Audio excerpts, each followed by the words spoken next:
May I come in, sir? Yeah, come. Good morning, sir. Morning. Have a seat. Thank you, sir. So you're from Haryana. Yes, sir. So please tell us something more about yourself. मेरा नाम अजय है। मैं हरियाणा के Rewari district के एक गांव से belong करता हूं और सर मैंने अपनी स्कूली शिक्षा गांव और आसपास के गांव से प्राप्त की है और मैंने Indian institute of technology Delhi से टेक्सटाइल टेक्नोलॉजी में बीटेक किया है और उसके बाद से सर मैं सिविल सर्विसेज की तैयारी कर रहा हूं। सर मेरे इंटरेस्ट हैं एग्रीकल्चर और भारतीय जनजातियों पर वीडियोस डॉक्यूमेंट्रीज देखना और सर क्रिकेट खेलना और फॉलो करना। बात बताइए, आप हिंदी माध्यम से कर रहे हैं?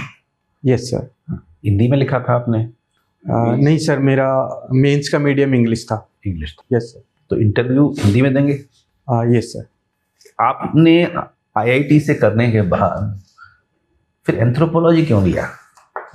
अपना जो सब्जेक्ट है, विषय है, कौन सी इंजीनियरिंग भी तो कर सकते थे, साइंस का सब्जेक्ट ले सकते थे। सर इसके पीछे रीज़न ये रहा है कि एक तो मेरा जो सब्जेक्ट था टेक्सटाइल टेक्नोलॉजी वो यूपीएससी के ऑप्शनल्स की चॉइसेस में अवेलेबल नहीं था और सर मुझे दूसरा सब्जेक्ट चूज़ करना था और एंथ्रोपोलॉजी इसलिए चूज़ किया सर क्योंकि मुझे ट्राइब्स के बारे में जानने में इंटरेस्ट था जब से मैंने जनरल स्टडीज़ का पढ़ा, तो इसलिए मैंने एंथ्रो चूज़ किया सर। तो ट्राइब्स में आपका इंटरेस्ट है? Yes sir. भारत में कुछ जनजातियां ऐसी हैं जहाँ पे मैट्रियार्की है। Yes sir. आपको पता है कहाँ पर है, किस देश के किस भाग में, और कौन सी 2-3 जनजातियां हैं? मैट्रियार्की समझ गए ना? Yes sir. स्त्री प्रधान जो। Yes sir. हाँ बताइए फिर। सर मेघालय में गारो और खासी जनजातियों में मैट्रियार्की सिस्टम पाया जाता है और इसके अलावा सर और ग्रुप में याद नहीं कर पा रहा हूँ।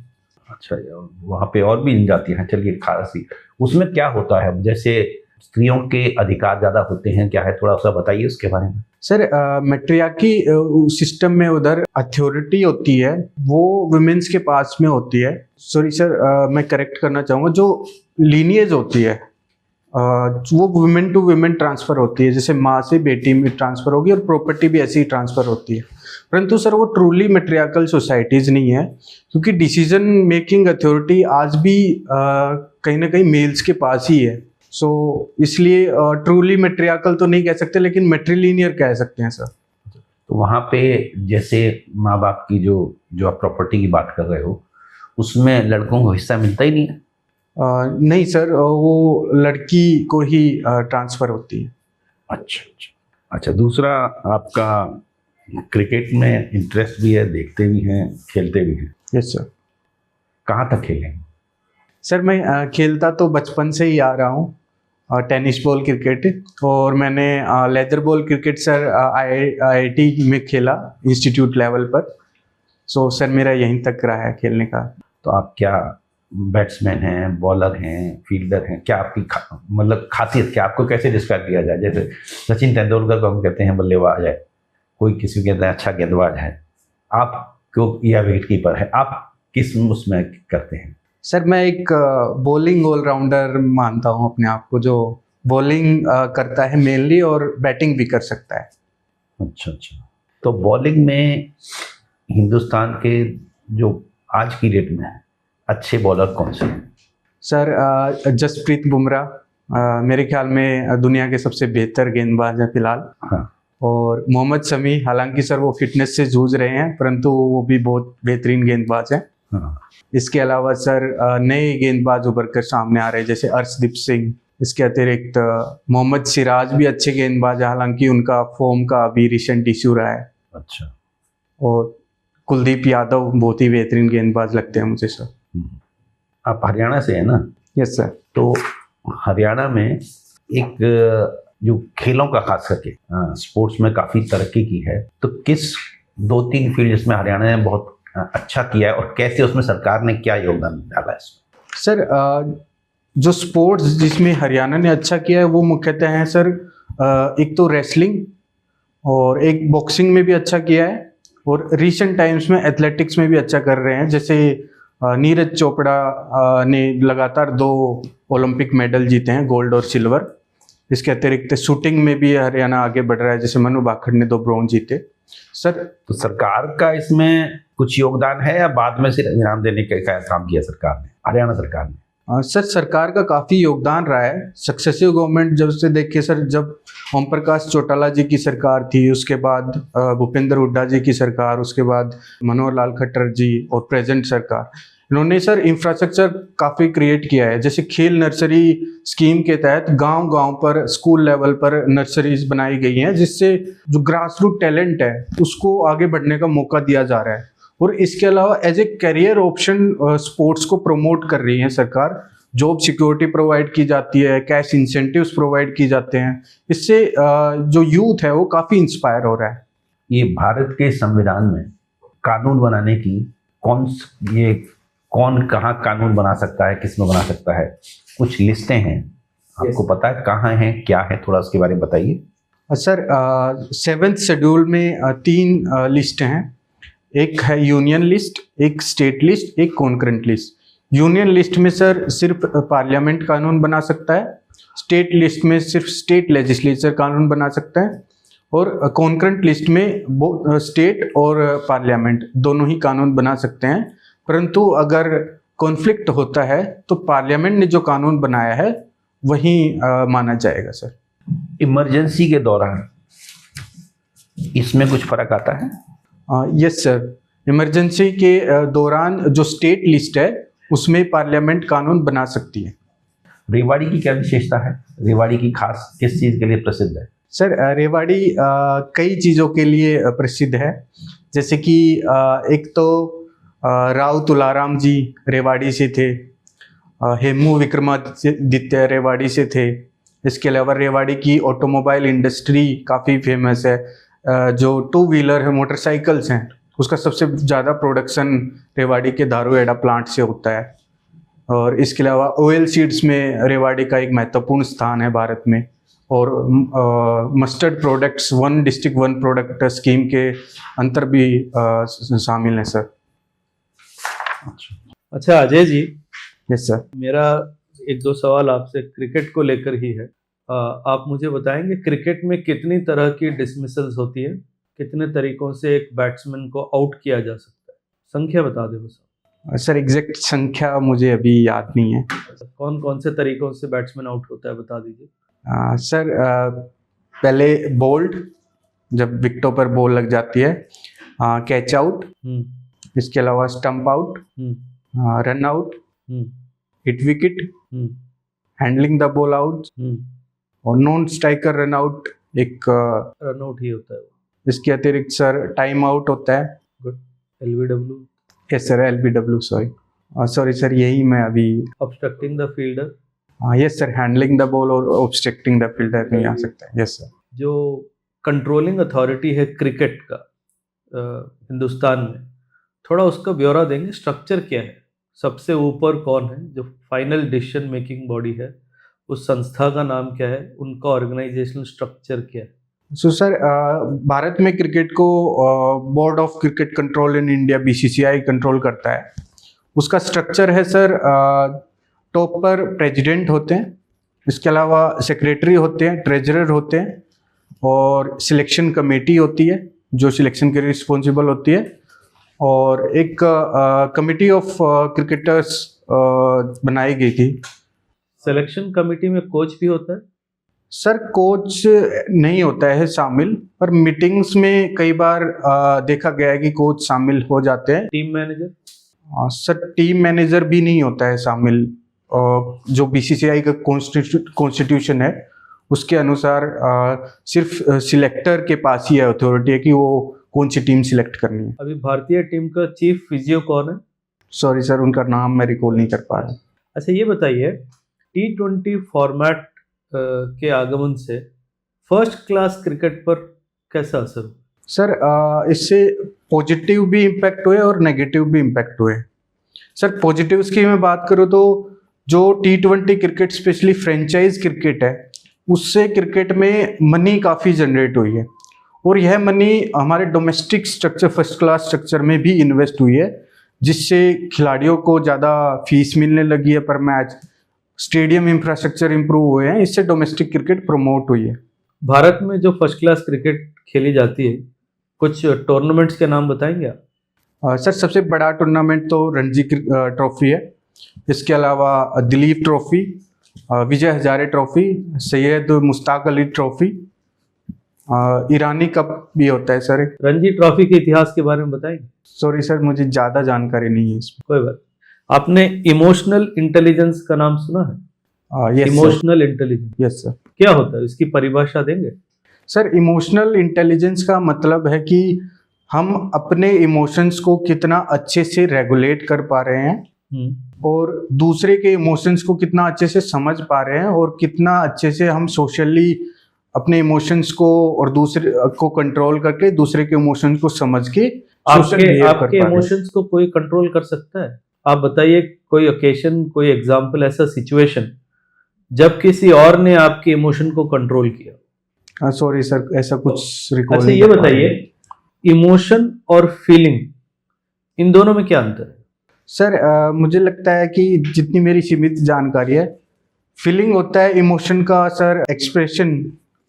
जैसे हम अच्छा फील कर रहे हैं, खराब फील कर रहे हैं, वो हमारे अंदर से जो इमोशन जनरेट होते हैं उसका एक्सप्रेशन फीलिंग के तौर पर आता है सर।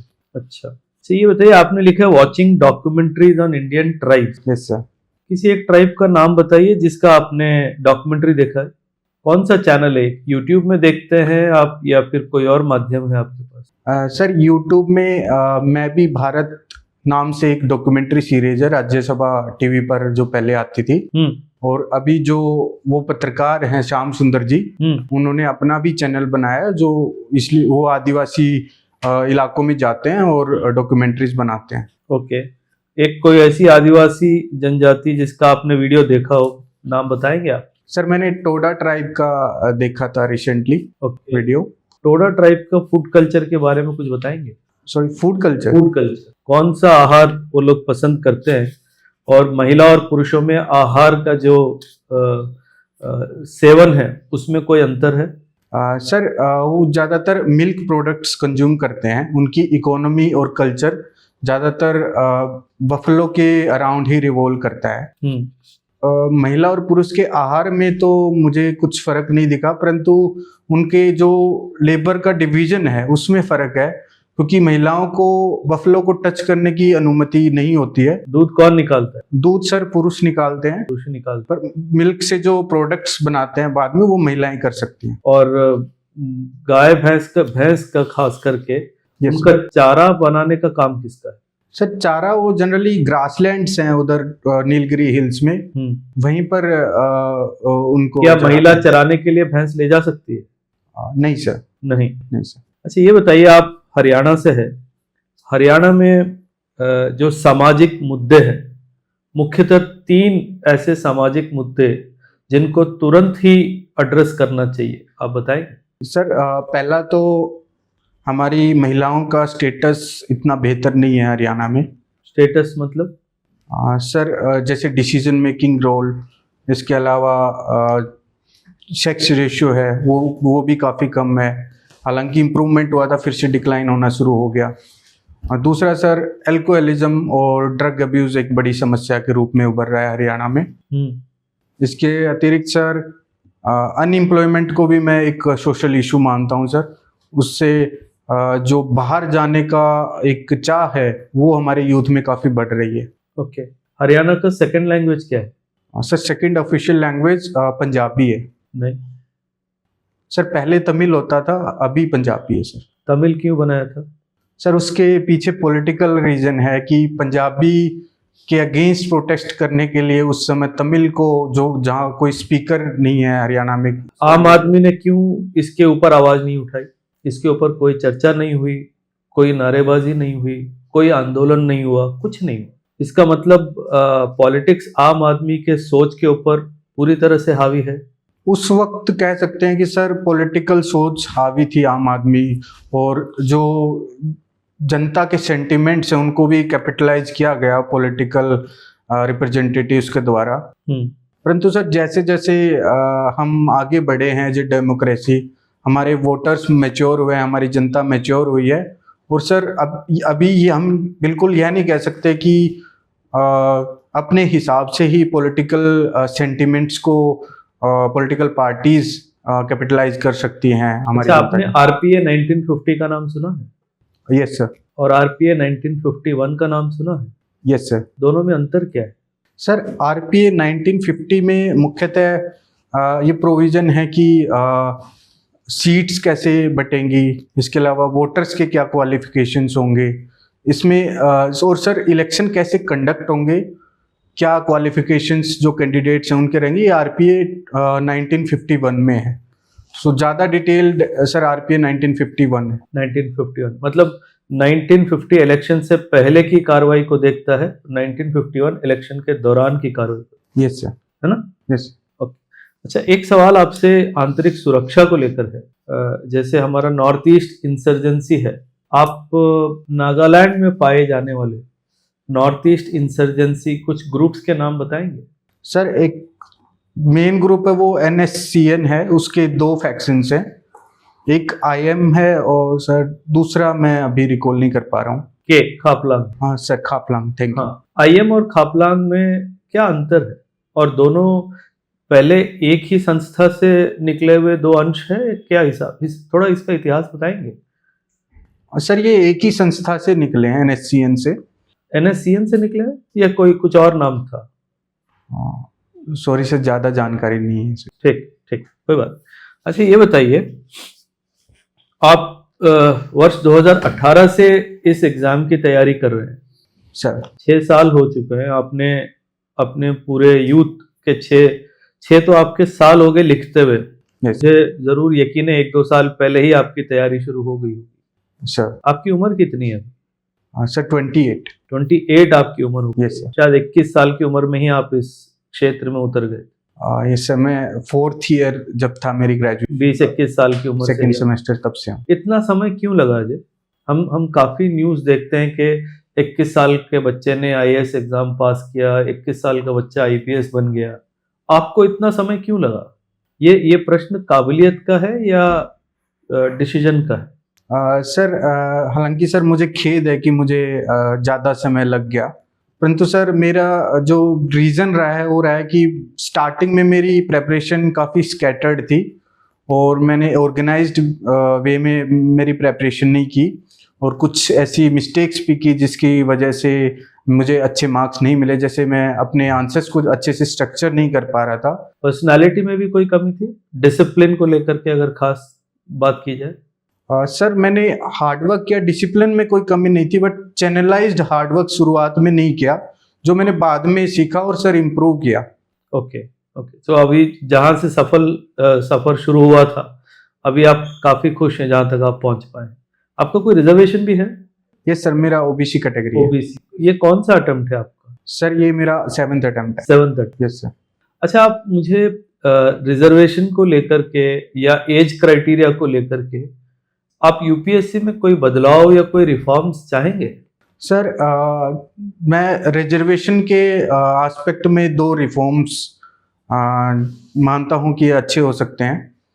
सर पहला तो एक सब कैटेगराइजेशन हो सकता है कैटेगरीज का, क्योंकि देखा गया है कि कुछ ही कम्युनिटीज़ को सबसे ज़्यादा रिजर्वेशन का बेनिफिट मिल रहा है और बहुत सारे हमारे ऐसे वंचित वर्ग हैं जो आज भी इस चीज़ का लाभ नहीं उठा पाए हैं। दूसरा सर, जैसे इकोनॉमिक क्राइटेरिया अभी हम काफ़ी यूज़ करने लग गए हैं रिजर्वेशन में। EWS है, उसके अलावा OBC में क्रीमी लेयर का कॉन्सेप्ट है और यहीं सर SC ST में भी क्रीमी लेयर का कॉन्सेप्ट इंट्रोड्यूस किया जा सकता है सर। Thank you.